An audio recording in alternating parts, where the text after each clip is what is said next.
dipersembahkan oleh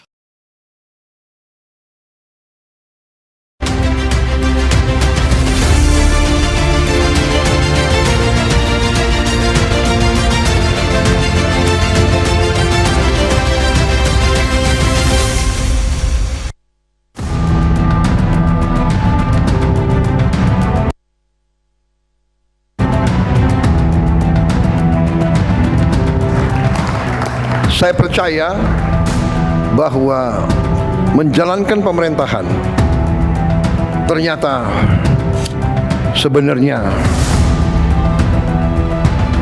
tidak terlalu rumit. Pertama, awalnya harus dari niat. Niat kita harus baik. Niat kita sungguh-sungguh untuk menjalankan amanat dari rakyat. Dari awal seperti itu. Anak buah saya hebat-hebat ya. Kalau ada satu dua nakal, saya peringati. Satu kali peringatan, masih nakal, masih nggak mau dengar. Dua kali peringatan, tiga kali apa boleh buat? Reshuffle, harus diganti. Karena demi negara, bangsa dan rakyat tidak boleh ada rasa kasihan. Yang kasihan rakyat Indonesia.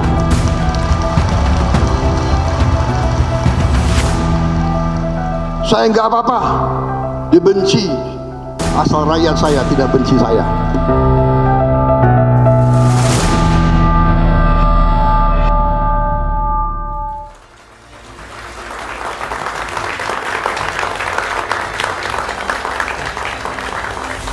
Tepuk tangan yang lebih meriah lagi. Kita sudah sama-sama menyaksikan dan juga merasakan 1 tahun pemerintahan Presiden Prabowo Subianto dan juga Wakil Presiden Gibran Raka Buming Raka.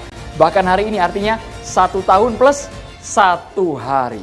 Artinya sudah ada capaian progres yang dirasakan oleh rakyat. Kemarin di hadapan sidang Kabinet Paripurna, Presiden Prabowo Subianto mengibaratkan dirinya sebagai seorang manajer pelatih. Dan para menterinya, striker, ada yang bertahan, ada juga yang cadangan, yang kabarnya belum dimaksimalkan. Tapi berbicara soal program, kita ingat betul dalam 1 tahun berjalan ini banyak program yang sudah bukan hanya sebatas wacana, tapi sudah dieksekusi dan dirasakan oleh rakyat. Apakah semua program ini ke depan betul-betul sesuai dengan ekspektasi atau realitas publik? Kita ingat ada makan bergizi gratis, sudah 34 juta penerima di Indonesia, tepuk tangannya boleh? Sekolah rakyat, istilahnya kemarin sekolah rakyat menengah atas yang sudah diterima oleh mereka yang mungkin, yang tidak mampu, ekonomi bawah, tapi mereka mendapatkan pendidikan yang layak untuk keluar dari jerat kemiskinan. Bukan hanya itu, di berbagai sektor strategis, ekonomi, sosial, budaya, dan malam hari ini kami menghadirkan sejumlah narasumber yang luar biasa. Kami juga mengucapkan terima kasih kepada BHS yang terus mendukung catatan demokrasi. Studio malam hari ini beda, semuanya mengenakan jaket warna kuning, yellow jacket teman-teman dari Fakultas Ilmu Administrasi Universitas Indonesia. Tepuk tangannya mana? Sekarang kalau ngomongin mahasiswa, saya yakin sudah pada melek ya, akan birokrasi, politik, dinamikanya seperti apa di pemerintahan Prabowo Gibran. Kami harap malam hari ini kalian bisa berpartisipasi, tapi formatnya di catatan demokrasi agak sedikit kami poles, berbeda karena kami menghadirkan 2 panelis, mereka tokoh akademis, mereka berpengalaman. Ada Bung Effendi Ghazali. Sehat Bung Effendi Ghazali? Sehat. Selamat malam. Malam. Dan pas karena Pak Prabowo mengumpamakan sebagai manajer pelatih gitu ya. Cocok. Abang posisinya apa? Saya pengamat. Pengamat sepak bola soalnya. Jadi agak pas lah malam ini. Kalau pengamat bebas ya ngomongnya. Bebas, kalau pengamat ya. bebas. Enak. Dan Tapi juga mudah-mudahan objektif. harus. Tidak langsung teriak-teriak, ganti pelatih. Nggak boleh. Iya. Ternyata Patrick Kluivert udah diganti. Oh itu tema yang beda Bang, tema yang beda ya. Dan di sebelah kanan Bung Egy ada Prof. Ratih Lestari, pakar hukum dari Universitas Indonesia. Malam, Prof. Ratih. Assalamualaikum, selamat malam semuanya. senang sekali untuk hadir di sini bersama Pak Effendi. Saya juga merasa sebagai pengamat kita yang penting jangan diganti pelatih gitu ya. Terima kasih banyak Prof. Boleh dikritik tapi kan? Iya. Boleh. Kritik masukan itu sebagai apa? Sebagai asupan gizi buat pemerintahan agar lebih baik ke depannya. Terima kasih banyak Prof. Ratih Lestari ini, Guru Besar Fakultas Hukum UI. Kami juga menghadirkan, ini luar biasa wajah-wajahnya yang kerap menjadi sorotan media. Saya boleh yang paling kiri, telah sehat, kerja keras, nggak ada libur. Kemarin sempat kena DBD kabarnya, malam hari ini sudah gabung Catatan Demokrasi. Terima kasih banyak Kepala KSP kita, Bang Kodari. Sehat Bang? Terima kasih Andrew. Assalamualaikum. Waalaikumsalam warahmatullahi wabarakatuh. Semangat. Vitaminnya beda ya Bang kemarin? Hah? Vitaminnya beda nih suntikan Begitu booster. dengar pidato Pak Prabowo, kita berdiri tegak 1 tahun pemerintahan Prabowo Gibran. Wah, itu dia. Ngeri. Sebelahnya Bang, sebelahnya ini yang kemarin viral juga, luar biasa. Tadi pagi kami ngirim wartawan ke kantor Abang, katanya Abang ketika di doorstop 4 jam bisa non-stop. Energinya full katanya Bang ya, Menteri HAM kita. Terima kasih banyak Bang Natalius Pigai. Ya, Malam Bang. sama-sama. Saya biasa masuk jam 6, jam 7 pagi. Ini baru dari kantor ke sini lagi. Gak habis-habis baterainya Bang ya? Ya kita digaji negara, kan dibayar untuk kerja. Luar biasa. Tanpa mengenal waktu.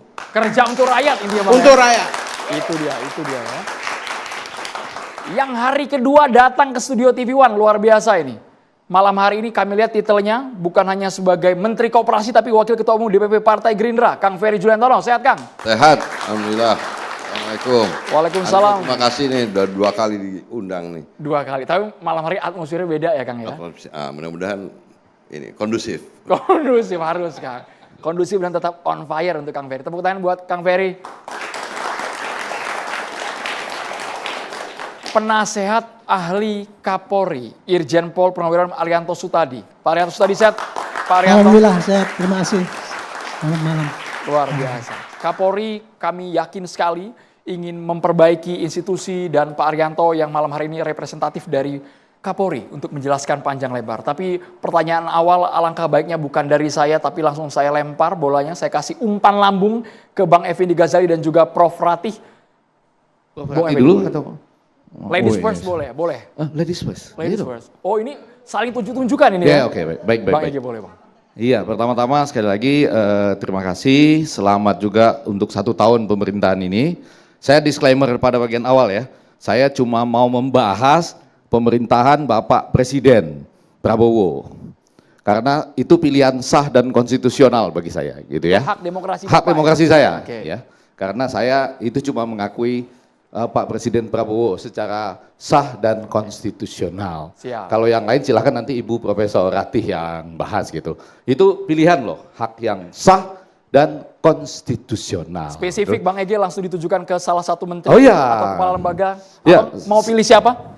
Sebetulnya ini orang-orang hebat semua loh ya. Jadi saya kenal Pak Prabowo itu mungkin 15 tahun yang lalu. Sebelum Ferry saya dikenalkan oleh Oni kan. Tapi ini semua orang-orang hebat di jalanan ya. Pak Ferry aktivis, Pak Pigai, ini Kodari ya teman saya dulu sama-sama bawa acara di televisi. Pak Arianto juga alumni terbaik di Sesko TNI. Setiap kali saya ngajar sana saya lihat ada namanya alumni terbaik. Pertanyaan saya, siapa aja boleh jawab loh ini ya. 17 tambah 8. Ingat angka 17 tambah 8? Ingat angka 17 tambah 8? 17 tambah 8 itu harus kita ingat terjadi pada 25 sampai 28 Agustus kemarin ya. Disuarakan oleh masyarakat Indonesia lah. Pak Purbaya aja sempat bilang itu kan cuma keinginan kecil begitu ya. Perasaan kecil lalu dia perbaiki. Diralat. Nah sekarang lumayan loh hasil survei terakhir menunjukkan 78,1 kepuasan kepada pemerintahan ini. Survei ini kadang-kadang susah juga kita percaya atau tidak gitu ya. Saya suka nanya yang bayar siapa, itu suka itu nanya gitu. Ada juga yang meleset, sepak bola kemarin itu meleset loh. Katanya kalau gagal ke Piala Dunia pun Patrick tetap jadi pelatih, kata rakyat Indonesia. Ternyata enggak. Ini dalam konteks pelatih-pelatih ya. Nah pertanyaan saya kembali ke soal 17 plus 8 itu dengan 78,1 kepercayaan publik atau kepuasan publik, apa-apa saja yang belum terpenuhi dari 17 tambah 8 tersebut. Artinya kan harusnya sudah banyak nih yang terpenuhi. Ya kan? maka angkanya menjadi gampang diingatkan, 17/8, ambil 7-nya, ambil 8-nya, 0,1%. Silakan siapa yang mau menjawab dari 17 plus 8 tuntutan, boleh dibilang suara rakyat Indonesia yang angkanya sudah 78,1%, apa sajakah yang belum dipenuhi? Enak kan pertanyaannya? Terima kasih. Bang Natalius Pigai ingin menjawab sebelum Bang Kodari udah duluan megang mic ini soal ini kan. Bang Kodari ditahan dulu Bang Kodari, kita kasih Bang Pigai. Kita saling isi dulu ya. 17,8 ya, ajukan kepada presiden kan. Presiden punya anak buah masing-masing. Ya, yang ditujukan kepada saya. Saya ingat juga karena saya pasukannya presiden ya. Tentu yang bagian saya adalah memberi penguatan kepada Komisi Nasional Hak Asasi Manusia ya, dan melakukan berbagai kebijakan yang mengerem potensi-potensi terjadinya pelanggaran ya.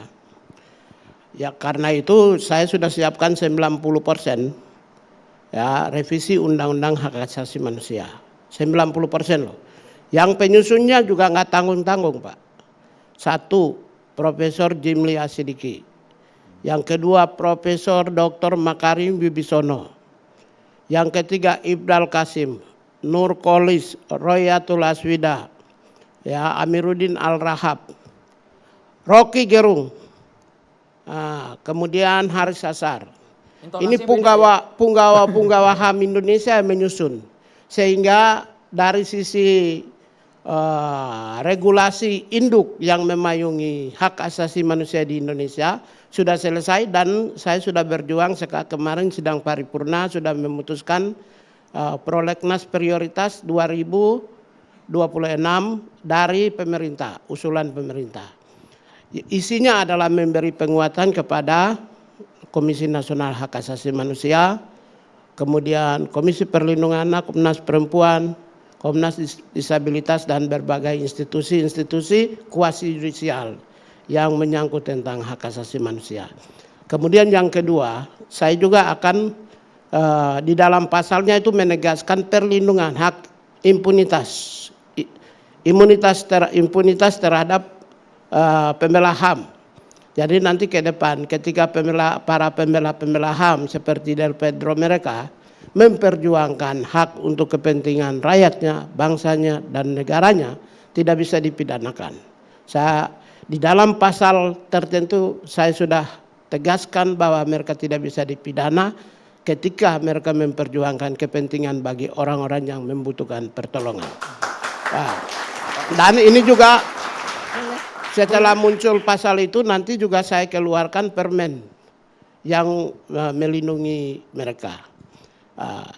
Lalu terkait dengan minimalisir kekerasan, potensi terjadinya pelanggaran HAM, saya mengeluarkan kurang lebih 15 permen yang sedang saya persiapkan, dan 1 sudah sekarang masuk harmonisasi, yaitu permen kepatuhan. Kepatuhan hak asasi manusia bagi institusi pemerintah pusat, provinsi, kabupaten, kota. Jadi kepatuhan itu adalah bagaimana misalnya di kepolisian. Itu kan ada Perkap nomor 8 2009. Yaitu penerapan tugas kepolisian berbasis hak asasi manusia. Ya, dengan adanya Perkap ini, maka kita beri permen itu memberi penguatan supaya lo harus begini, ada tata caranya berbasis kepada hak asasi manusia. Sehingga bahkan juga potensi ke depan itu mulai dari Kapolres ke atas kami kasih sertifikat HAM. Harus sertifikasi HAM. Supaya apa? Dengan adanya permen kepatuhan ini yang mengikat seluruh komunitas elemen bangsa, apakah individu, apakah komunitas sosial, apakah pemerintah, apakah aparat, yang memunculkan ketidakadilan Republik ini kami rem dengan aturan-aturan ini, mengunci mereka. Ada payung hukumnya ya? Payung hukum itu mengunci sehingga yang muncul di Indonesia adalah keadilan. Memang jujur, kalau dalam orang yang menimbulkan sumber-sumber ketidakadilan itu semua orang. Saya juga bisa menghasilkan ketidakadilan, Bapak juga bisa, Abang juga bisa, semua individu rakyat juga bisa. Institusi-institusi juga bisa memunculkan ketidakadilan. Negara, pemerintah, swasta bisa memunculkan ketidakadilan. Oleh karena itulah saya menghadirkan payung-payung yang meminimalisir ketidakadilan. Sehingga yang ke depan itu adalah muncul ada rasa keadilan, rasa memiliki terhadap bangsanya, kepada negaranya, antar sesama manusia. Itu dari sisi saya. Boleh? Boleh, tabung. Saya sedikit aja. Jadi ke depan nanti Komnas HAM akan memiliki kekuatan yang jauh lebih kuat dari ini ya. Jadi ada kekuatan menyidik, kemudian juga melakukan penuntutan jadi gini, dan semacam itu ya. Saya persiapkan memberi penguatan kepada Komnas HAM itu ada 2 alternatif. Alternatif pertama adalah saya copy paste dari KPK. Maaf aja, ini agak ekstrim. Kopas dari KPK. KPK, yaitu bisa lakukan penyelidikan, bisa lakukan penyidikan, bisa lakukan penuntutan, sampai amicus curiae di pengadilan. Itu agak ekstrim. Tapi DPR apakah mau nggak? Yang kedua itu adalah agak mediocre, ada ringan. Yaitu ya tetap penyelidikan, begitu masuk penyidikan, itu kita minta hakim jaksa itu dari kejaksaan. Ini perannya tidak offside ya? Hah? Nggak over ini Bang ya? Ya perannya. gini, kita bikin gini. Mau ingin Indonesia itu zero dari pelanggaran HAM nggak? Kalau zero ya kita bikin hadirkan Komnas HAM itu seperti KPK. Tapi lagi-lagi keputusannya ada di DPR. Kami mengusulkan yang agak keras. Kalau KPK bisa nangkap orang, bisa menuntut orang, kenapa Komnas HAM tidak bisa nangkap orang dan bisa menuntut orang? Idenya out of the box juga ini. Ya Sebelum memang Bang harus Kodari gini. boleh Contoh di India itu bisa. Kenapa kita nggak bisa? India bisa, kenapa kita nggak bisa? Kalau Del Predo sekarang gimana? Kalau Del Pedro justru karena saya tidak mau ada Del Pedro lagi. Tapi yang maka sekarang, di undang-undang kalau saya yang lagi sekarang berkasus. sekarang kan sikap saya jelas. Hari ini kejadian, 5 hari kemudian sayalah satu-satunya pejabat negara yang datang ketemu Kapolri, pertemuan dengan seluruh jajarannya, dan saya pertegas bahwa mereka yang perusuh boleh proses, tapi mereka yang demonstran harus dilakukan restoratif justice. Sikap saya ini hari ini pun tidak pernah gini, Bang. Boleh tanya, Sikap saya ini hari ini pun saya tidak pernah cabut. Pak. Dan saya masih meminta Pak Kapolri, mereka yang demonstran itu harus diberikan alternatif lain. Boleh saya justice. tanya Pak. Ya.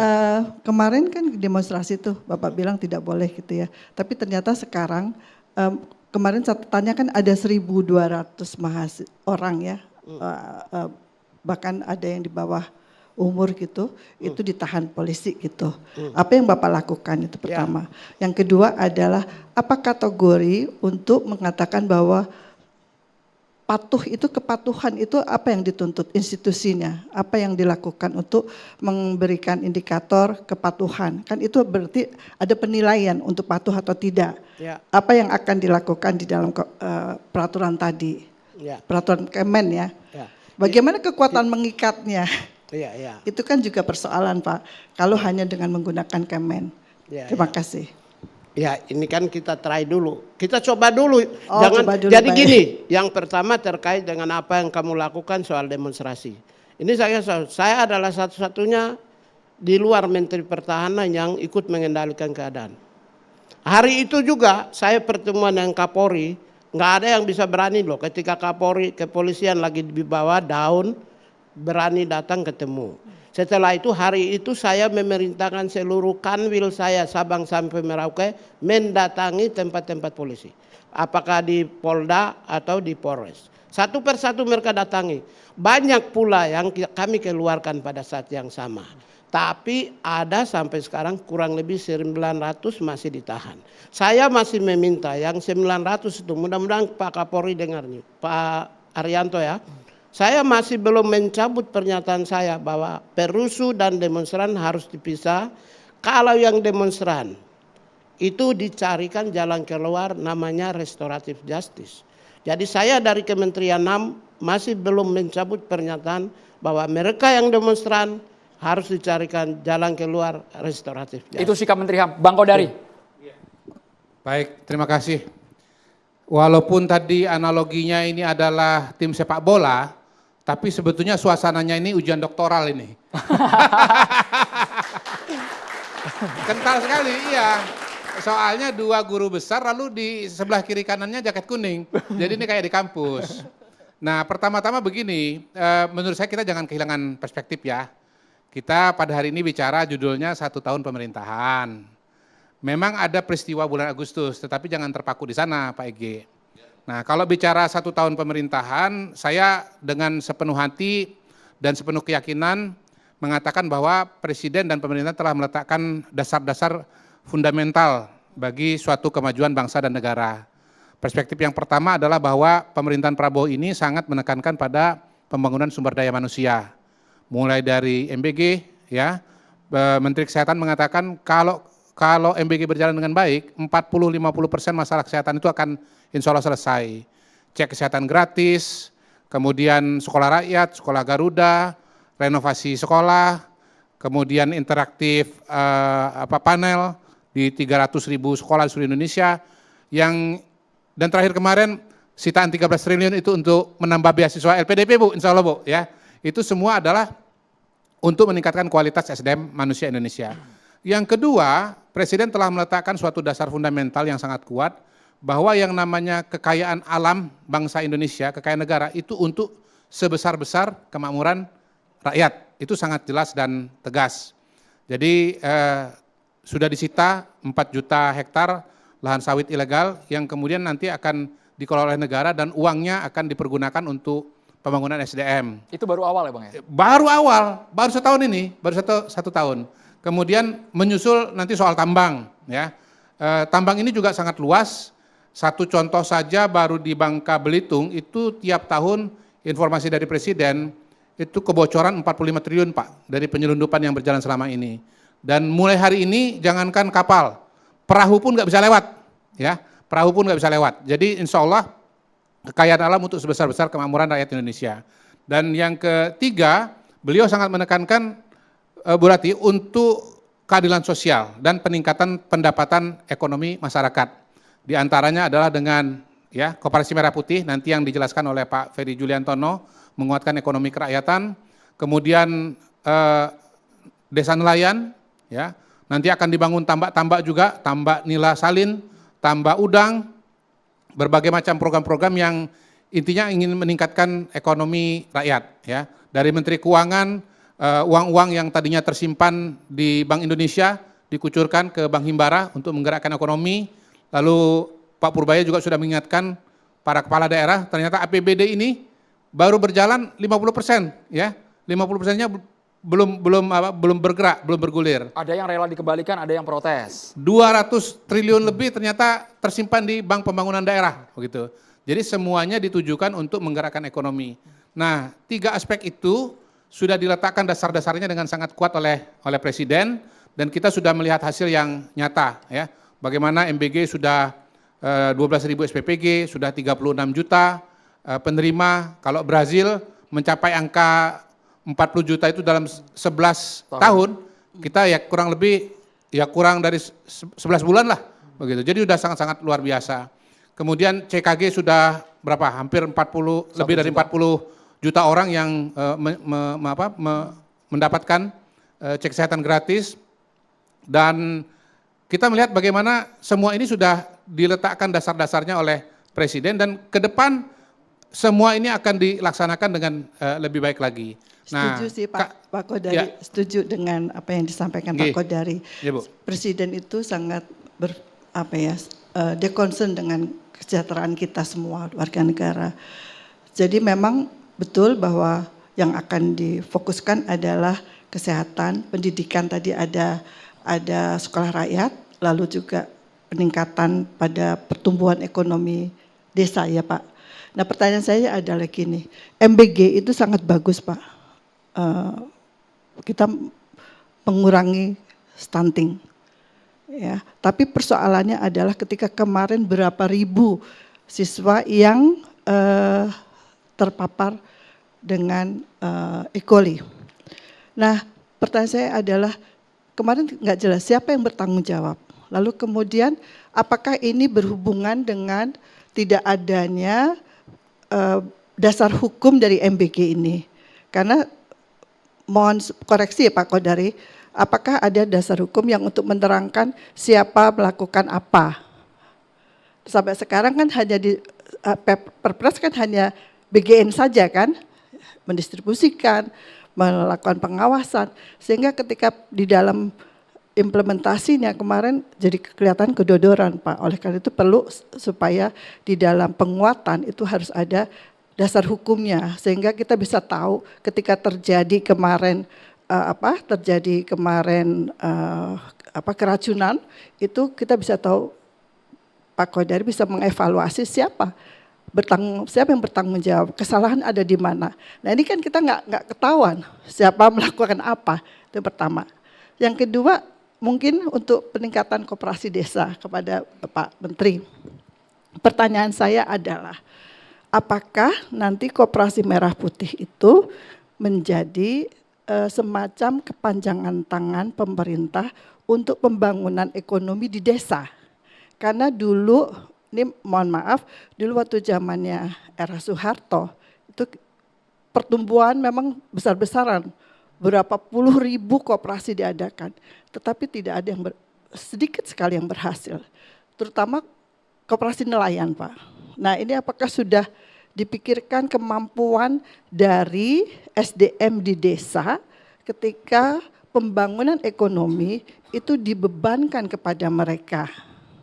Jadi apa yang dilakukan, persiapan apa yang dilakukan oleh kementerian untuk membangun koperasi itu pertama. Yang pertanyaannya kedua, banyak ini diborong guru besar, tapi kita harus jeda dulu sepertinya Prof. Rati. Terima kasih. Kita harus jeda dulu, banyak ya tadi ya, bukan multiple choice, ini kan? jawabannya harus tulisan kayak semua. ujian doktoral kan, bener kan? Persis, sesaat lagi kami segera kembali di Catatan Demokrasi pemirsa.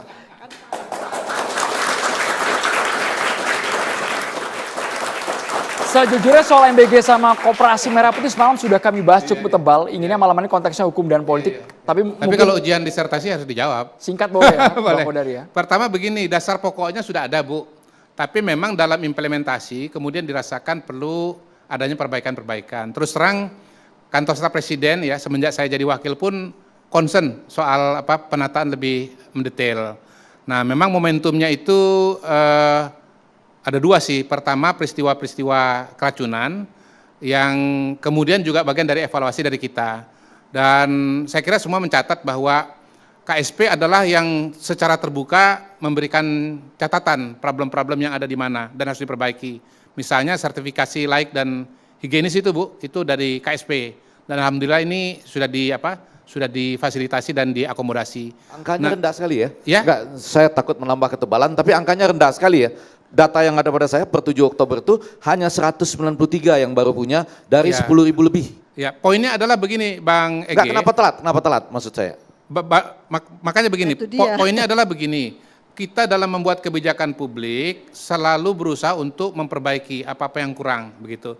Nah, yang jelas kalau kita bicara secara matematika ya, kalau kata Presiden itu dari 1,4 miliar ada kejadian 8 sekian. Iya, tapi jadi ini tingkat keberhasilan 99,9%. Tetapi ini adalah kegiatan yang harus zero defect. Ya. Nah kita berusaha dengan sangat sungguh-sungguh agar jangan sampai kejadian sekalipun itu cuma satu. Ke depan insya Allah begitu. Supaya kita tidak redundant karena kemarin sudah dijelaskan oleh Badan Gizi Nasional. Bang Pigai. Saya juga setuju, jadi kita tetap saja menghormati dan diharapkan tidak boleh ada masalah lagi ya. Kita sepakat semua bahwa MBG harus diakui 99,99% itu sukses. Di Amerika itu berlaku free meal system itu berlaku tahun 1950-an. Tahun kemarin kalau nggak salah itu ada mac and cheese di Amerika juga terjadi peristiwa yang sama. Di Brasil juga sama, bahkan di Jerman itu ada yang meninggal.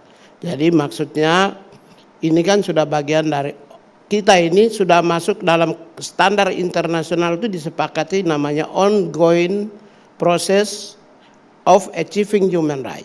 Jadi dia sedang dalam bangun itu tidak boleh diponis tapi dievaluasi. Kategori itu tidak bisa dihukum. dalam konteks human right.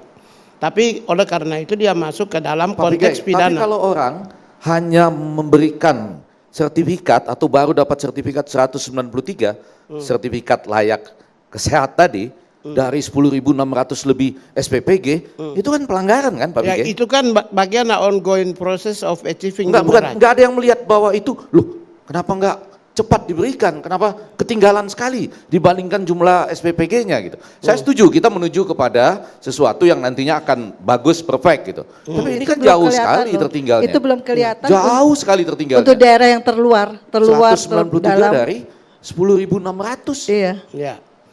Untuk itulah, jadi kalau dalam standar human right itu, kalau pemerintah punya regulasi undang-undang, kemudian petunjuk pelaksananya sampai SOP, itu berarti kewajiban pemerintah udah selesai Pak. Tinggal pengawasan. Pengawasan dalam konteks human right itu menjadi kepentingan bersama. Bisa diawasi oleh pemerintah, bisa diawasi oleh NGO, bisa diawasi oleh masyarakat umum, oleh individu. Terima kasih Bang Oleh Pigai dan karena juga itulah Bang Kodari. standarnya. Jadi ketika pemerintah menghadirkan SOP, kemudian ada yang tidak mengikuti SOP, maka orang-orang atau individu atau kelompok atau organisasi atau elemen yang tidak mengikuti SOP itu masuk dalam domain pidana. Terima kasih Bang Pigai. Karena saya dalam jawab. konteks MBG semalam sudah cukup tebal dijelaskan. Kita boleh sekarang beralih ke Kang Ferry dan juga Pak Arianto Sutadi. Kami ingin tahu karena Prabowo kemarin berkali-kali mengatakan ingin merangkul semua kekuatan dalam konteks membangun Indonesia ini. Iya. Sebagai politisi Gerindra seperti apa Kang Ferry? Pak Prabowo sejak di luar pemerintahan pun sudah menulis buku tentang paradoks Indonesia yang menceritakan tentang problematika mendasar yang ada di Indonesia yang menurut gagasan beliau memang harus menjadi fondasi untuk dipecahkan, diselesaikan. Kemudian ada buku transformasi bangsa, strategi transformasi bangsa. Kemudian itu menjadi pijakan beliau ketika sekarang berada di dalam pemerintahan, apalagi menjadi kepala negara, kepala pemerintahan, ada termuat di Astacita dan lain sebagainya.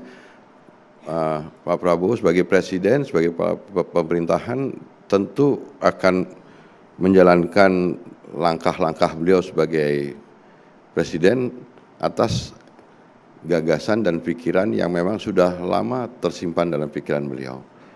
Yang dilawan oleh beliau ini kan sebenarnya sekarang ini adalah bukan dilawan. Pertama, merubah arah sistem dan ekonomi Indonesia, praktek ekonomi Indonesia itu tidak boleh diserahkan kepada mekanisme pasar bebas. Artinya negara perannya sangat minimal atau bahkan tidak ada. Negara harus hadir untuk supaya pasar, sistem dan praktek ekonomi diatur kembali supaya ada keadilan di situ. Tidak boleh lagi ada yang ketinggalan, kececer, terbelakang dan lain sebagainya. Dan oleh karena itu beliau sekarang membuat program-program sekolah rakyat untuk mengadopsi anak-anak dari keluarga di desil 1, 2 yang paling miskin ekstrim untuk mendapatkan hak pendidikan, mendapatkan pengajaran, boarding, perubahan kultur hidup mereka. Kemudian ada program makan bergizi yang dimaksudkan untuk menurunkan angka stunting yang tinggi. Kemudian ada program koperasi desa yang merubah mindset orang desa yang sekarang hanya jadi objek atau penerima manfaat, sekarang menjadi pelaku, dan juga dibukakan akses pembiayaan bagi masyarakat desa. Yang dilawan Pak Prabowo dari perubahan arah itu adalah serakahnomics. Nah, pembicaraan ide-ide besar, pembicaraan ide-ide besar ini seringkali dilupakan orang, dan Presiden dalam 1 tahun pemerintahan ini konsisten, termasuk juga dengan program-program cek kesehatan gratis, yang lain-lainnya segala macam, soal-soal besar mendasar yang sekarang oleh Presiden diputuskan untuk dilakukan. Sebagai pemimpin beliau harus tahu akar masalah bangsa ini. Dan sebagai pemimpin dia harus menyelesaikan akar masalah ini supaya bangsa ini juga tidak ke arah yang salah. Arahnya harus benar dulu, perkara nanti ada masalah-masalah misalkan dalam pelaksanaan 0,017 kami memahami bukan sekedar angka, kita akan hilangkan, kurangi kesalahan-kesalahan prosedur. Kita baru 1 tahun, kita juga tetap terbuka untuk menerima masukan untuk menyempurnakan masalah-masalah yang dari program-program yang dibuat oleh Presiden untuk 1 tahun ini yang ada masalah-masalah mendasar. Dan saya rasa itu juga yang arah ini yang sebenarnya terbaca oleh publik ketika tadi Mas Effendi Ghazali menyampaikan ada kepercayaan publik 78%, yang artinya masyarakat responden menganggap bahwa Presiden mendengarkan aspirasi dari masyarakat dan kembali akan arah yang boleh ya Kang Ferry kita Pak Menteri ya, jadi libatkan menarik ya, serakonomik dengan koperasi berarti kan nanti para penyelundupan akan hancur, karantina-karantina yang ngaco akan hancur, surat-surat impor yang ngaco-ngaco itu akan hancur. Tapi saya mau nanya di atas itu sedikit, ya di atas itu sedikit. Yang pertama nih, karena saya melihat wajah Pak Menteri, kemudian pengalamannya panjang sebagai aktivis. Perasaan Pak Menteri sampai saat ini melihat apa tuh teman kita Del Pedro masih ditahan itu gimana? Kurang lebih perasaannya gitu. itu kan ranahnya ada di Enggak, bukan perasaan pribadi aja. Saya sebagai orang yang pernah ditahan menjadi juga, tahanan politik, iya betul. hati kecil saya ingin sebenarnya ini dibebaskan lah. Oke, itu enak Tapi kan? tadi Ya kan? saya setuju karena harus Ini Bang Ege dibedakan. soal Del Pedro masih ganjel banget ini. Iya betul. Harus Nah, dibedakan. maksud saya gini loh, Tadi saya yang setuju. disampaikan oleh tadi Bapak Menteri HAM kita itu kan luar biasa. Kan harus dibedakan Tapi ketika antara- kita berencana yang ini terjadi gitu loh. Ya, Dan tadi- kita tidak berdaya padahal kita sedang membicarakan arah baru. Betul nggak? Itu judulnya kan? Arah baru. Arah baru itu Makanya artinya tadi, ini kan persis seperti yang sedang direncanakan. Om Piga tadi udah, Tapi sekarang Pak sudah Piga menunjukkan. Pak Piga udah benar bahwa harus dibedakan antara yang kritis dengan yang berusuh. Berarti besok-besok atau malam ini setelah menonton acara ini bebas teman kita. Nah, kita itu maunya. Pak Piga. Iya, kita mau gitu ya. Ada 2 menteri yang mau Dan nih. sudah. Malam Banyak. ini, Loh, Ntar gini. dulu, Pak, sedikit aja Pak Menteri. Malam ini di catatan demokrasi harus dicatat ada 2 menteri yang mau supaya teman kita Del Pedro itu Begini. bebas. Tadi tanya. Begini Dari dalam Bang, hati, kan? Ini secara personal ya Kang begini, Ferry ya. begini Piga Bang. ya. Nggak, Dari dalam hati. dari saya dalam harus hati. bicara dulu Ya. bahwa negara Indonesia kita sudah sepakat teori Montesquieu, eksekutif, yudikatif, legislatif, ya. Kami adalah eksekutif yang sangat tidak mungkin masuk ke wilayah yudikatif sekalipun kuasi yudisial. Kami menghormati proses hukum, tapi kami bisa bersikap sebagai bagian dari posisi eksekutif. Kami meminta demokrasi dan kedikdayaan demokrasi harus dijaga.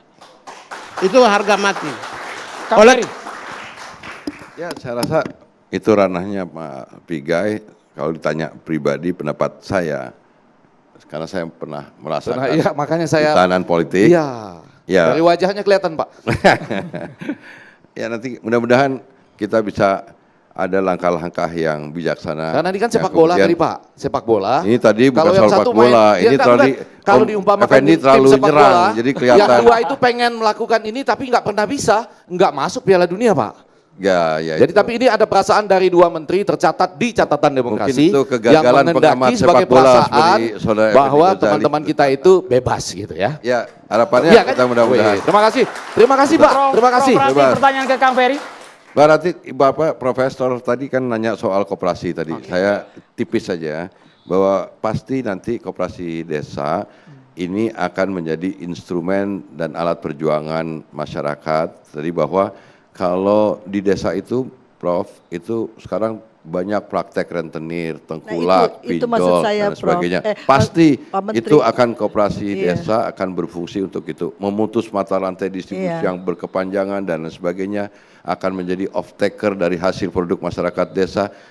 Tenang, ada Menteri Koperasi dan insya Allah Karena koperasi itu akan jadi perlu sokok guru perekonomian. perjuangannya nasional panjang, lagi. Pak, untuk panjang memotong dan mata sama rantai seperti itu. tadi yang dilakukan oleh teman-teman di Badan Gizi Nasional, sesuatu program yang baru tentu harus direncanakan, harus dilakukan secara matang, tapi tetap harus perlu penyempurnaan, masukan, kritik untuk demi program itu bisa sukses berjalan mungkin juga dan harus tujuannya pun untuk kan, Pak, masyarakat. supaya juga. tidak berbentrokan dengan BUMDes. BUMDes beda, Iya, meskipun BUMDes beda, itu tapi kan sama-sama beda, dia. beda. Saya jelasin dulu, Prof. Untuk bukan karena Ya, saya iya. Iya. Saya baru doktor, belum profesor. Nggak apa-apa. BUMDes itu adalah badan usaha yang milik 100% pemerintahan desa. Kalau koperasi desa adalah badan usaha yang dimiliki oleh masyarakat desa. Sehingga kalaupun ada kepala desa di koperasi desa, memang kita atur hanya menjadi pengawas dari koperasi. Tapi kalau pengurus koperasi desa, seluruh unsur-unsur terbaik yang ada di masyarakat itu akan terlibat di koperasi desa. Dan koperasi itu adalah merupakan perkumpulan orang yang membedakan dengan korporasi yang merupakan perkumpulan modal. Jadi tenang Bu, kalau koperasinya maju, insya Allah masyarakatnya juga ikut maju karena mereka jadi anggotanya. Baik, sebenarnya sih saya cuma ingin mengingatkan saja bahwa jangan sampai kita juga harus mengerti karakter dari masyarakat di setiap daerah itu kan berbeda-beda. Iya, iya. Masyarakat Tapi nelayan, tetap kok masyarakat kita, petani iya, gitu. memang betul. Jadi harus dimengerti, jangan sampai koperasi tadi kan idenya kan sangat bagus mengembangkan ekonomi di pedesaan. Hanya saja perlu hati-hati ketika mengembangkan koperasi itu adalah dengan melihat kemampuan dari SDM di desa itu. Kalau SDM Bu yang sarjana di desanya memang cuma 5%, tetapi disitulah negara harus hadir untuk memastikan rakyat desa harus punya kesempatan dan hak yang sama supaya mereka saya lebih setuju pintar. sekali. Saya setuju Kita nggak sekali. boleh bias kelas Betul. menengah atau bias kota, Saya setuju, karena Pak. ada soal ketidakadilan desa dan kota, Iya. ada ketidakadilan antara akses pendidikan yang dialami oleh Betul. masyarakat di Indonesia. Saya Jadi setuju, menurut saya, saya setuju. saya juga Cuma saya senang Bu. supaya ada pendampingan, ada Ada Bu, kami gitu. juga Jadi jangan sudah dibebankan Bu. semuanya Jadi nanti kepada koperasi. habis acara gitu. ini ada waktu panjang, lebar, Prof. Kita bisa diskusi bahwa apa yang dirisaukan saya akan bisa jawab. Supaya Baik, lebih terima kasih, komprehensif terima ya. kasih. Ini harusnya jarak Kang Ferry sama Prof Rati jangan kejauhan ini ya. Harusnya kita dekatkan. Justru tadi yang saya bilang off taker itu adalah nampung hasil produk masyarakat. Oke. Jika masyarakat desa itu produknya tanaman pangan, kita akan akan dilengkapi dengan pengering. Kalau sayuran, buah-buahan, hortikultura, atau masyarakatnya pesisir, nelayan, kita akan sediakan cold storage dan lain sebagainya. Jadi apa yang disampaikan Profesor itu sudah kami buat, kita rencanakan, tapi tetap sekali lagi memang kita program apalagi baru setahun, sebuah perencanaan yang teknokratis seperti sekarang ini perlu masukan dari kami juga terbuka dengan universitas dan dunia pendidikan juga kok terbuka. Ini Prof Rati sama-sama nih ya, ini kalau betul kata Kodari ujian, maka metodologi jangan-jangan koperasi dulu yang harus ada di seluruh Indonesia, baru kemudian ada MBG-nya karena Ya, itu salah. dia mampu, misalnya dalam logika multiplier effect, mengumpulkan potensi-potensi, kami membayangkan begitu daripada tergesa-gesa, tapi karena ini diambil paralel, ya sudah kita perbaiki dua-duanya, betul gitu kan? Jadi gini Pak Profesor Effendi Ghazali yang terhormat, dalam sebuah perencanaan itu tidak semuanya harus berasal dari naskah akademik. Oh iya, setuju. Itu semua harus juga ada dialami dalam prakteknya.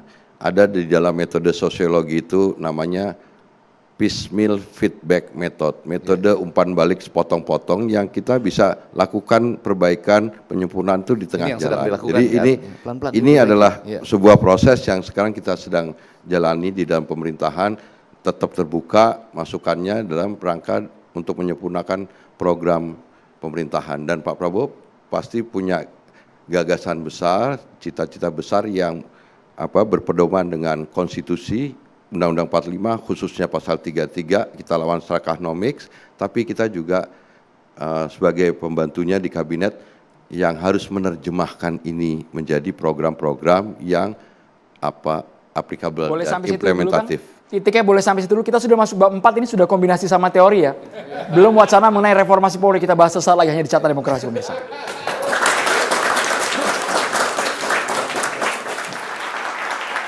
Kita sekarang menyentuh institusi Polri, Prof Rati, Bang Ege ditanyakan kepada Pak Riatus tadi. Pak Effendi dulu deh. Tuh kan, kalau soal polisi suruh Effendi dulu. belum ada perasaan bahagia dan gembira dengan polisi kan? Harusnya kita bahagia dan gembira dengan polisi. Ibu udah bahagia? Kalau udah bahagia ibu dulu yang nanya. Jangan. Oh Bapak jangan. dulu. Ya. Biasalah kalau saya masih ingat bahwa ada harapan masyarakat dan itu sangat kencang untuk reformasi kepemimpinan dan sistem dalam kepolisian supaya profesional dan humanis. Bahkan ada contoh dalam waktu 12 bulan ke depan katanya diminta bukti ya supaya betul-betul terjadi itu profesionalisme dan humanis dalam misalnya ketertiban umum, lalu lintas dan hal-hal semacam itu. Pak Arianto, kira-kira seperti apakah yang sedang terjadi? Kalau nanti Ferry, kemudian Kodari, ini abang-abang semua, kemudian Bang Pigai juga bisa menjelaskan, ya kan? Harapan tentang tim reformasi ya, kalau nggak salah ya. Reformasi kepolisian. Iya. Termasuk Pak Arianto di dalamnya. Iya. Kira-kira bagaimana? Pak, silakan Pak. Kami sudah semangat dan gembira Pak, sudah. Baik, terima kasih atas pertanyaannya ya. Ini yang ditanyakan kan polisi kenapa kok kemudian dituntut suruh reformasi ya, gonjang ganjing ini. Tapi sebelum itu saya ingin mengulas sedikit 1 tahun Pak Prabowo lah, gitu ya. Selama 1 tahun Pak Prabowo ini polisi kalau menurut Pak Kapolri ini sudah berbuat maksimal ya. Beliau lebih menyukseskan pada program-program yang disampaikan oleh Pak Prabowo ya. MBG juara, katanya tidak ada yang kena itu. Kemudian ketahanan pangan sekian juta hektar itu untuk jagung dan sebagainya. Jadi di satu sisi Polri sudah mati-matian itu untuk berjuang supaya mendukung Pak Prabowo. Tetapi rupanya kemarin ya dilalah, kemarin ada kasus 28 Oktober itu yang berbuntut dengan kayak gitu. Agustus ya, 28 Oktober yang berbuntut seperti itu. Wah, akhirnya jadi polisi loh kok raportnya jeblok gitu. Karena apa? Karena kemudian yang dilihat adalah dari demo gede-gedean gitu ternyata ada korban 10 orang dan itu pun nggak jelas kenapa sebabnya dan sebagainya. Padahal kalau kita boleh lihat ya, dari 10 orang itu yang meninggal itu 1 yang ke situ, Brimob, dan yang lainnya karena akibat daripada tindakan anarki. Afan Kurniawan. Jadi saya ingin menjelaskan bahwa yang namanya demo itu ya, itu tidak akan terjadi kekeseruan apabila tidak disertai dengan anarki. Dari dulu selalu demo itu kacaunya karena ada disusupi oleh perbuatan anarki. Oleh karena itu saya ingin mengingatkan di sini jangan sampai digeneralisir bahwa polisi selama ini menangani demo dengan kekerasan yang sering terjadi dengan seperti itu. Padahal polisi dari dulu sudah berniat bahwa kalau menangani demo itu sejak ada undang-undang mengenai penyampaian unjuk rasa di depan umum itu, kita doktrinnya kepada anggota di lapangan itu sudah bukan pengamanan lagi, tetapi pengawalan supaya mereka itu bisa menyampaikan pendapat dengan aman sampai selesai gitu. Tetapi kerusuhan yang terjadi di lapangan itu biasanya kalau sudah hampir selesai ataupun sudah masa-masa itu habis, kemudian di mana polisi akhirnya mengusir suruh pergi, disitulah anarkis masuk. Dan disitulah terjadi korban-korban anarkis yang selama ini. Dan kemudian saya tidak mengelak bahwa selama ini polisi masih banyak bertindak brutal gitu ya. 1, 2 masih ada di sana gitu ya. Tetapi juga ini mohon dimaklumi juga. Saya lihat, saya dulu waktu saya dari Tamtama dulu. Maksudnya dimaklumin ini gimana Pak Arianto supaya tidak blunder ini Pak? Kenapa polisi kemudian kok masih ada yang beringas dan sebagainya itu? Saya dulu pernah berhadapan di lapangan gitu ya. Itu polisi itu nahan 1 hari di sebagai tameng barikade gitu ya. Kan ada kebatas kesabarannya gitu. Capek dan lelah dan sebagainya itu akhirnya terjadilah tindakan yang eksesif. Saya tidak komplain bahwa itu bukannya polisi nggak pernah brutal ya, tapi ini kenyataan di lapangan kayak gitu. Jadi intinya akan terjadi kekeseruan apabila demo itu disertai dengan tindakan anarkis. Ini harus dibedakan. Oke, nah, kemudian saya akan masuk pada reformasi yang dituntutkan oleh itu. Kita ya polisi kemarin itu merasa bahwa polisi kok kemudian disuruh reformasi gitu ya. Kenapa? Saya melihat kepada tuntutan yang tadi 17.8 itu Pak, kan sudah mengerucut menjadi 9 itu Pak, yang kepada polisi. Polisi harus direformasi karena apa? Nomor 1, karena pengawasannya internal dan eksternalnya lemah, sehingga anggota di lapangan banyak berbuat yang kejadian kayak gitu kok nggak diapa-apain gitu, contohnya nomor 1. Poin yang kedua adalah karena akuntabilitas dalam penegakan hukum itu nggak jelas, nggak bisa diukur. Dan kita juga mengakui memang sampai sekarang ya ukuran daripada penegakan hukum itu sangat kompleks ya, parameternya banyak sekali gitu. Nah, kalau sekarang kan hanya dilihat dari kesan publik, tapi belum dilihat secara matematik, dihitung parameter. Misalnya kalau keberhasilan penegakan hukum itu kan gini misalnya, berapa kejadian, berapa selesai, berapa yang ketangkep, berapa ini dan sebagainya, itu harus bertanggungjawabkan oleh polisi. Berapa itu, laporan juga Pak ya? Ya, laporan berapa, masyarakat, selesai berapa, yang tidak jelas yang juga. tidak jelas berapa, kemudian pelakunya berapa, yang ketangkep berapa, itu kurang lebih itu. Yang ya. maksud saya tidak jelas itu, nggak jelas artinya seperti nggak dihiraukan Pak maksudnya? Ya, itu gini ya. Kejadian di dunia ini Pak, nggak akan mungkin semua selesai Pak. Pasti ada yang nggak selesai itu. Tapi hitung-hitungannya nanti Pak ya yang harus hati-hati ya. Itu. Jadi yang diutamakan yang selesai pasti ada yang nggak selesai. Ya. Seperti orang kemalingan ada yang ketangkap ada yang enggak kan. Gitu. Ini gitu, loh Pak, contoh. maksud saya gini, menyambung ya. Ya. Ini kalau ngeliat fenomena di media gitu ya, kita melihat bahwa kepercayaan polisi itu, masyarakat kepada polisi itu agak menurun. Dia lebih percaya pada damkar. Ya, penanganannya lebih cepat. Ini kan memprihatinkan sekali. Kita juga bisa melihat ya Pak di dalam penelitian-penelitian saya terkait dengan kekerasan seks pada anak, pada perempuan, kemampuan polisi untuk menangani itu, perspektif gender, keadilan gender pun itu juga. Ya Prof, maaf ya. Saya mau menyebutkan ada 9 poin Prof. Iya, jadi itu yang Profesor sampaikan itu termasuk yang akan saya sampaikan. Kemampuan memobilisasi dari suatu peraturan ke dalam kasus konkret itu juga harus ditingkatkan sehingga tidak ada lagi mungkin ada kasus-kasus yang ada di gray area tidak dihiraukan karena tidak mengetahui apa yang harus dilakukan. Itu menjadi persoalan besar Pak di dalam masyarakat itu sudah di masuk desa. Prof. Ya, saya teruskan dulu ya Prof ya supaya ini cari. Yang ketiga itu polisi masih sering berbuat kekerasan dan tidak menghargai HAM. Itu tuntutannya kayak gitu. Yang keempat, polisi itu banyak sekali perilaku yang koruptif dan pungli masih banyak. Yang kelima, rekrutmen yang bermasalah. Yang keenam, rangkap jabatan, banyak perwira nganggur dan sebagainya. Yang ketujuh, pelayanan publik yang buruk. Yang kedelapan, impunitas, bahwa kalau polisi berbuat salah itu kemudian tidak ditindakkan gitu. Itulah kelemahan-kelemahan polisi yang kemudian kita acu untuk membuat kita reformasi. Kalau kita amati dari 9 poin itu semua adalah dipraktekkan polisi yang terdepan. Bukan hanya terdepan yang kecil-kecil ya, prajurit, tapi juga termasuk para pejabat yang terdepan yang bisa dimonitor oleh masyarakat. Disitulah seperti perilaku hedonis misalnya, kan itu bisa kelihatan gitu ya. Akibat daripada itu sehingga polisi memang perlu direformasi. Kita menyadari itu. Mungkin paradigmanya ya Pak, paradigma polisi terhadap masyarakat gitu. Di dalam dinamika masyarakat itu kan bermacam-macam. Seharusnya masyarakat itu menjadi teman di dalam menciptakan ketertiban gitu, jangan dimusuhi justru gitu. Ini yang terjadi seperti itu sehingga ada gap antara masyarakat dengan polisi di dalam penanganan kasus di dalam masyarakat. Seperti itu sih Pak kira-kira yang harus paradigma polisi di dalam penanganan kasus-kasus. Ada keberpihakan terhadap korban. Saya boleh tambahkan ya. Ya, saya boleh tambahkan ya.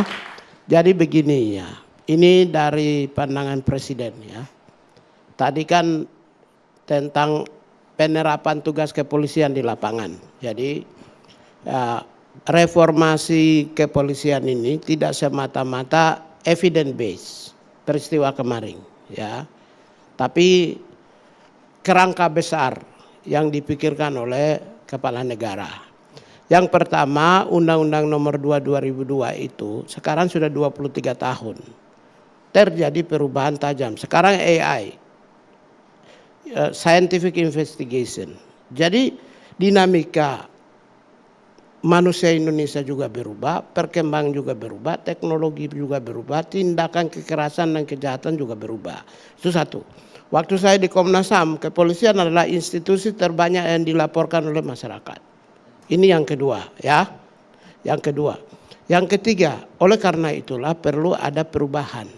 Transformasi secara menyeluruh. Ada 5 transformasi yang dilakukan perubahan. Yang pertama adalah transformasi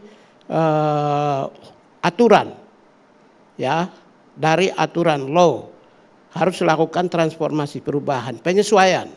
Yang kedua adalah instrumental, sarana prasarana teknologi. Jangan-jangan ada anggota polisi intelijen di lapangan yang pakai handphone jadul.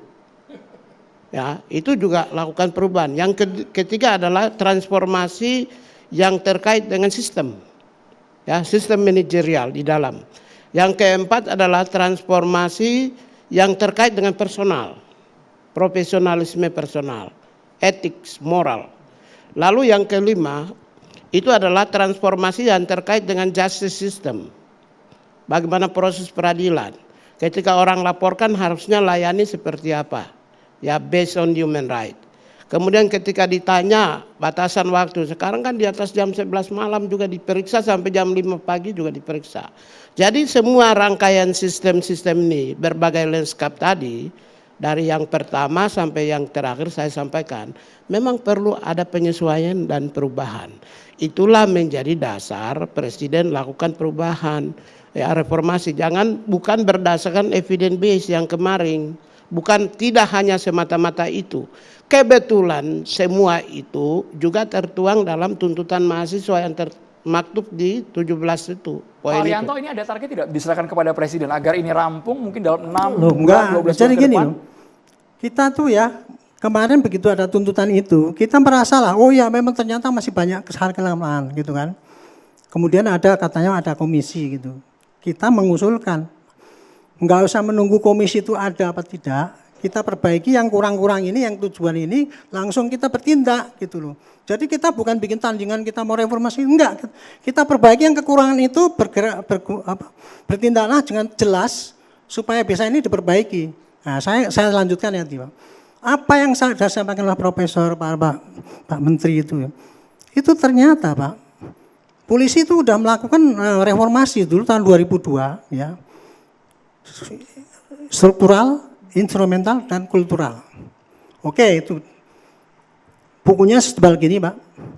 Dan kemudian khususnya untuk HAM saja, tahun 2009 saya bikin prinsip-prinsip HAM dalam tindakan kepolisian. Saya yang buat bersama dengan Bu Harkri Susi. Dan itu katanya Bu Harkri Susi ya, dokumen yang saya bikin itu dibikin bahasa Inggris, dikirim ke Wina sana. Baru satu-satunya itulah yang punya prinsip-prinsip HAM itu ditetapkan dalam tugas polisi. Katanya Bu Harkri Susi gitu ya Pak. Pak Arianto, tapi seperti ini, kami ingat betul kemarin Presiden Prabowo mengatakan 1 kali ditegur, 2 kali ditegur. Kalau ketiga tidak ada perubahan sama sekali, akan di reshuffle. Sesaat lagi kami akan segera kembali pemirsa. Soal Polri belum tuntas ini, seperti ya. Terima kasih Pak Arianto tadi. Cuma singkat boleh ya? Singkat saja soal metodologi, yaitu mengatakan profesional dan humanis itu artinya berlatih sampai matang, sampai mampu menahan diri, sampai selesainya demo, sampai waktu siapapun yang masuk kemudian gitu loh. Jadi latihannya harus komplit sampai ke sana gitu. Intinya? Ya intinya itu tadi, nggak bisa dibilang oh kan sesudah capek maka terjadi ini, nggak bisa. Profesional dan humanis itu latihannya termasuk mensimulasikan kalau sudah capek, kalau masuknya penyusup, kalau ini, kalau itu sudah harus ada dalam satu simulasi. Itu yang disebut profesional dan humanis. Dan saya yakin persis seperti yang Pak Arianto sampaikan, banyak teman-teman di kepolisian itu yang berpikiran baik, yang humanis pasti banyak. Tambahan catatan sedikit aja, ada yang WA saya, Pak Effendi berani nggak nanyain kapan ada pergantian pimpinan katanya. Saya cuma menyampaikan karena WA, bukan pertanyaan saya. Tambahan dua lagi, kalau ini dari saya, ada pertanyaan yaitu, kok judi online itu susah betul dihilangkan? Padahal kan teknologi yang paling gampang gitu, percaya nggak? Tanya pimpinan KSP ini, itu teknologi yang paling gampang kok untuk menghilangkan judi online. Polri punya perangkat siber ya? Wow, itu mah pitching mata, hilang. Nah ditambah lagi dengan sedikit TPPO. Kasihan betul, pada saat kita bicara ini, tidak sedikit teman-teman kita yang masih menjadi korban TPPO di Kamboja dan lain-lain itu. Masih terjadi. Pak Arianto. Langsung dijawab boleh Pak, singkat Pak. Baik ya, itulah yang namanya suatu kejahatan itu Pak ya, itu bisa berulang-ulang itu, dalil saya itu mengatakan itu karena ada pembiaran. Pembiaran itu biasa dibiarkan oleh aparatnya. Judi online, dibiarkan, Pak, ya semua kejadian yang terulang-ulang itu ya, TPPO juga yang ya? tidak bisa diberantas itu pasti ada pembiaran. Pembiaran entah aparatnya juga membiarkan, masyarakatnya juga membiarkan, pemerintahnya juga membiarkan. Nah sekarang sudah ini kan Pak Prabowo sudah ngebrak ini ya, mudah-mudahan nanti yang seperti itu tadi praktek-praktek yang selama ini terjadi itu bisa diungkap dan polisi juga bisa ngikut-ngikut itu. Tapi saya nambahin tadi ya, apa yang disampaikan Pak Nator Spiga oleh Bu, yang namanya buku petunjuk itu, buku saku Brimob itu tebalnya 100 halaman Bu. Sabara tebalnya 100 halaman, yang saya buat itu cuma 50 halaman dulu. Sayang itu sudah detail sekali Bu. Kalau menghadapi ini kamu harus bersahabat. Gitu. Ada semua. Masalahnya itu ketika itu dipublikasikan belum dibaca sama anggota yang di lapangan. Itu masalahnya. Yang kedua, apabila ada pelanggaran-pelanggaran itu sekarang yang berlaku tidak langsung ditindak itu sehingga tumpul itu pengawasannya. Itulah yang akan kita perbaiki dalam waktu 1 tahun ini. Mudah-mudahan kita ada perubahan kalau itu pakai dudun Pak kita bikin. Boleh, nggak boleh, gitu aja. Sehingga anggota di lapangan mudah dan kemudian bukan berupa buku Pak. Kita masukkan dalam HP, anggota bisa tiap hari baca gitu. Kalau yang dulu enggak, yang buku saya buat itu sudah biayai AOM, sudah diedarkan seluruh polsek, sekarang dicek satu pun enggak ada yang baca. Jangankan anggotanya, perwiranya aja enggak baca. Itu contohnya kayak gitu Pak. Boleh kita ke Bang Kodari, pembenahan di berbagai sektor strategis di negeri ini, Bang Kodari, sebelum nanti ke Prof. Ratia. Ya, Presiden mengatakan bahwa adanya tantangan itu tidak menjadikan kita untuk berhenti, Pak Effendi. Jadi program-program tetap berjalan. Kalau terminologi dari yang amat terpelajar Ferry Juliantono tadi, ini suatu proses yang ongoing. Jadi antara praktek kebijakan publik dengan proses pembelajaran itu semuanya berjalan simultan. Dan memang saya kira realita kehidupan mengajarkan bahwa yang namanya solusi itu tidak selalu dirumuskan dan ketemu di depan. Dia ketemu di tengah jalan. Jadi kita berproses. Yang pasti adalah bahwa komitmen Presiden untuk melakukan transformasi bangsa itu sangat luar biasa, sangat kuat. Dan ini masih banyak chapter-chapter yang belum dibuka ini. Kemarin kan waktu rapat paripurna kan ada 2 sesi itu Pak Arianto, yang terbuka, yang boleh diakses oleh media, dan ada yang tidak terbuka. Wah ini masih banyak lagi Pak Effendi, cuman masalahnya saya nggak bisa kayak Pak Effendi, dengan alasan ada yang WA, lalu kemudian dapat bocoran, nggak bisa saya. Tapi tunggu tanggal mainnya ya. Gini, kelebihan Presiden kita ini adalah maksudnya akan banyak kejutan gitu Bang Kodari. Masih banyak. Ya contoh aja lah kemarin 13 triliun. Itu kan sitaan dari kasus CPO. Pernah nggak ada presiden sebelumnya? Nggak ada. Padahal sebetulnya praktik semacam itu saya sangat yakin sudah pernah terjadi di masa lalu. Karena yang namanya CPO itu kan ada domestic market obligation kan. Kelangkaan minyak sawit, minyak goreng, itu kan bukan cuma kemarin saja, udah pernah terjadi. Tetapi kemudian apakah kemudian ada tindakan pidana yang berujung pada penyitaan uang dalam jumlah yang luar biasa begitu. Termasuk juga yang di Bangka Belitung itu, ya. Bagaimana Presiden mengatakan begini, bayangkan kalau tiap tahun 45 triliun, 10 tahun itu 450 triliun. Betapa banyak uang yang bisa kita gunakan untuk pembangunan sumber daya manusia dan untuk transformasi bangsa. Jadi begitu. jelas ya 13 masih banyak sekali masuk ke negara, masih banyak sekali masuk ke ini. negara. Ya. Jadi gini, kelebihan Pak Kodari. kita dengan Pak Prabowo ini, beliau ini Bu Rati ya, ini Pak Bu Rati. Beliau ini adalah bagian dari elit, tetapi jiwanya sangat kerakyatan, sangat merakyat. Sehingga beliau itu udah paham lah istilahnya hal-hal yang bisa dikerjakan dan biasa dikerjakan oleh segelintir elit yang selama ini serakah nomik tadi, yang mencuri uang negara, yang merugikan tipu-tipu, beliau tahu. Jadi kalau Pak Prabowo ini nggak bisa tipu-tipu ini nanti semuanya. Justru itu yang akan membuat ada opportunity Bu Rati yang sebelumnya itu mungkin ya kalau kalangan kalangan jelata atau daerah sederhana kayak saya ini, saya nggak kebayang itu barang-barang. Tetapi beliau karena menjadi bagian dari elit semenjak lama sekali, beliau tahu hal-hal yang harus diperbaiki. Itu yang saya kira sangat menjanjikan. Saya setuju Pak Kodari, kita tahu betul Pak Prabowo itu sangat concern dengan kemajuan kita. Persoalannya kan berarti antara Pak Prabowo sebagai presiden, lalu kemudian itu diturunkan, diimplementasikan di dalam kementerian atau institusi, itu nggak jalan ke bawah. Persoalan jalan bu. Ibu persoalan jangan misalkan contoh aja kok kemarin misalkan, itu Pak. bagaimana soal CPO dan penyalahgunaan DMO itu ditindak tegas oleh Jaksa Agung. Misalkan, itu 13 triliun iya. itu kan depan mata, itu Betul, nyata betul, sekali itu contoh konkret. Termasuk Persoalannya juga gini. yang di Bangka Belitung, bagaimana ditindak ya dan dihentikan penyelundupan yang udah berjalan sekian tahun, Bu. Enggak, Jadi ini berjalan, Bu, maksud berjalan, saya, Bu. ya, saya setuju. Pokoknya saya setuju dengan apa yang disampaikan itu berjalan. Tetapi ada satu sisi yang tadi, misalkan Pak Ghazali mengemukakan tentang judol. Itu korbannya rakyat kecil yang bunuh diri, yang merusak. Gini aja Bu, Nah, abis ini saya akan janjian dengan Bang Effendi Ghazali, saya akan tanya resep beliau yang klik itu apa, bagaimana ya. Itu kan ya, menjadi ini konkret aja persoalan. nih, Kok saya sampai nggak usah nggak jauh-jauh ini? nih Bu Iya. ya. Saya nanti janjian ketemu dengan Bang Effendi, apa memang semudah itu atau memang sesederhana itu Iya. ya. Yang saya bisa katakan juga bahwa itu juga menjadi kepedulian dari Presiden. Maksudnya apakah ada pemain besar yang jadi backing gitu, Bang? Boleh saya- Iya, apapun Ya, caranya. ya Kan pastinya begini, kan persoalan ada gini yang faktor ditanya X oleh yang Bu Rati ini berpengaruh, kan ada bagaimana cara kekuasaan, menghentikannya. ada- Bagaimana cara menghentikannya. Nah Bang Effendi kan bilang ada cara menghentikan. Ya nanti saya akan ketemu dengan Bang Effendi. Pasti kan ada Janji ya, kita intervensi. ketemu ya. Enggak sederhana, itu banyak sekali para pakar di media-media kita yang menampilkan bahwa kalau mau banyak teknologi terbaru yang bisa langsung mematikan itu. Yang terjadi di tanah air kita sementara ini, dan ada fakta sebelumnya adalah ada yang melindungi kan, sehingga apa kementeriannya jadi lain namanya gitu ya. Atau di masa lalu nih Komdijol misalnya gitu ya. Dulu, sekarang kan sudah nggak ada. Jadi maksud saya ini yang harus ditegakkan pemberantasannya. Dan kemudian ajak semua orang yang mengatakan ada teknologi terbaru, ajak ayo kita rapat bersama gitu. Pak Menteri boleh jawab, boleh banget jawab, tapi kita harus jeda dulu hanya di catatan demokrasi. Kita harus jeda dulu hanya di catatan demokrasi pemirsa.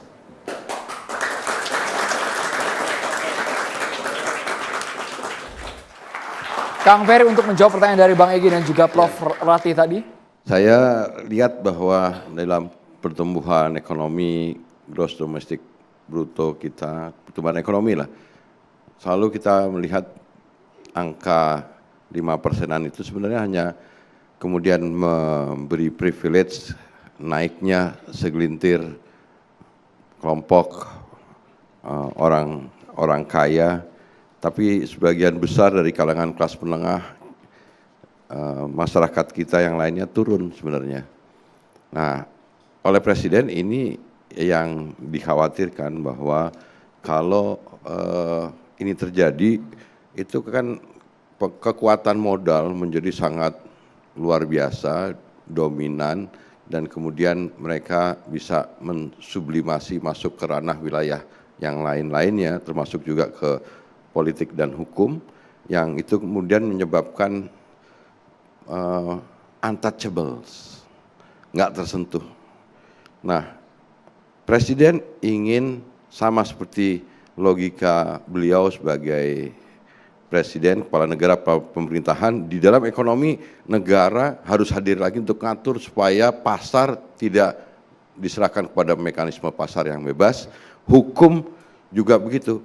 Negara harus hadir lagi, negara tidak boleh kalah lagi, jadi jangan ada yang beranggapan untouchables lagi sekarang. Bang Pigai, Semua, singkat boleh, Bang Pigai. semua ikut aturan lagi. Oke, semua ikut aturan yang sudah dibuat oleh negara. Jadi gini, kalau menurut saya posisi hari ini kita termasuk salah satu negara yang masih termasuk unggulan dalam berbagai aspek. Presiden sendiri menyampaikan bahwa hari ini konflik yang terjadi di dunia itu 110 konflik di berbagai negara di dunia. Dalam suasana ini ada yang pertumbuhan ekonominya rendah, mempengaruhi inflasi, kemiskinannya bertambah, penganggurannya bertambah. Indonesia pertumbuhan ekonomi dipertahankan pada 5%, termasuk tertinggi untuk negara-negara G20. Inflasi kita 2%, Pak. Angka kemiskinan malah turun 8,47. Tingkat pengangguran terbuka 4,76. Jadi dengan penurunan dan peningkatan pertumbuhan ekonomi dan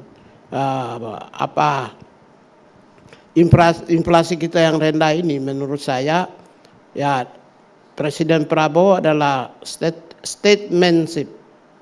Presiden Prabowo adalah mampu membangun sebuah mengelola negara dalam kondisi situasi yang mengganggu stabilitas karena ada dampak dari geopolitik, geoekonomi dan dampak-dampak yang tercipta di seluruh dunia. Terima kasih banyak, Oleh karena itulah maka saya pikir gini, hubungan antara rakyat dengan negara harus terkontrol, terjaga.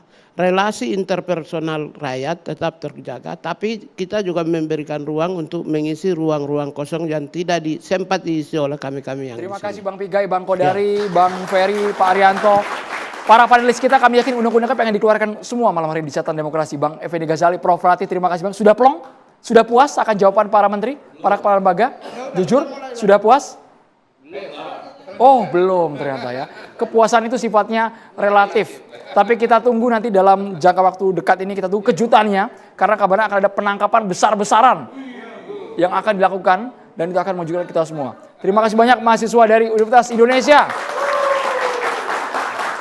Saya juga mengucapkan terima kasih kepada BAS yang terus mendukung Catatan Demokrasi. Saya Andromeda Mercury, selamat malam. Sampai jumpa. Bang Pigai, terima kasih banyak. Aman, masih setia Bang, masih setia Bang.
Dipersembahkan oleh